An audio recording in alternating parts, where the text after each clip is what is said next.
Госдепартамент США выступил по поводу задержания уйгурского академика и правозащитника Ильхама Тохти, заключенного в тюрьму в Китае 15 января 2014 года. В заявлении подчеркивается, что приговор Тохти к тюремному заключению является отражением усилий Китая по подавлению голосов о грубых нарушениях прав человека, таких как геноцид уйгуров и преступления против человечности.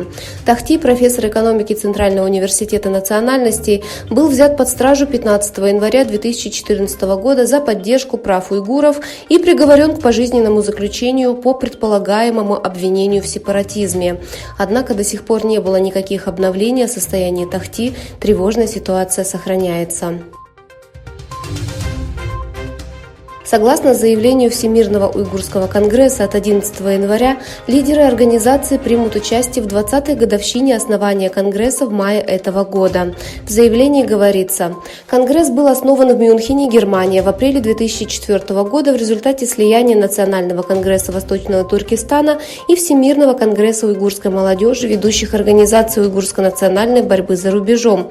После 20-летнего исторического путешествия Конгресс сегодня завоевал доверие своего народа как представительный орган национальной борьбы Восточного Туркестана и заслужил признание ООН, Европейского Союза и западных стран. Базирующаяся в США сеть глобальной военной статистики огневой мощи опубликовала список самых мощных армий мира на 2024 год. В отчете указывается, что казахская армия стала самой мощной армией в Азии с 300 тысячами военнослужащих и расходами на оборону, достигающими $7,5 миллиардов. Из других государств в том же списке армия Узбекистана заняла 65 место, армия Кыргызстана 100-е, а армия Таджикистана 107-е.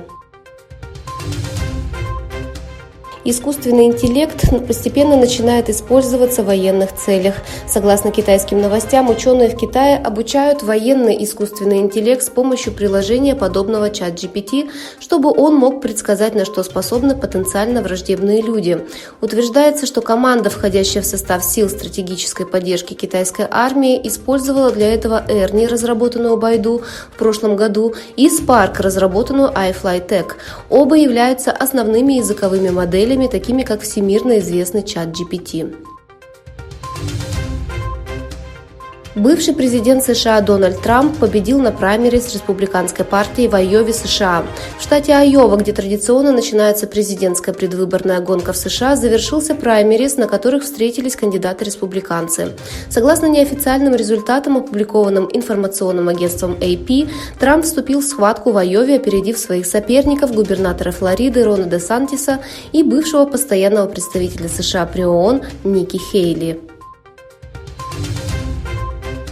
Лидер Северной Кореи Ким Чен Ын призвал переписать Конституцию, чтобы определить Южную Корею как неизменного заклятого врага. Обвиняя Южную Корею и США в превращении Корейского полуострова в возможную зону боевых действий путем проведения военных учений и развертывания стратегических активов, Ким подчеркнул, что стремление к воссоединению с Южной Кореей невозможно.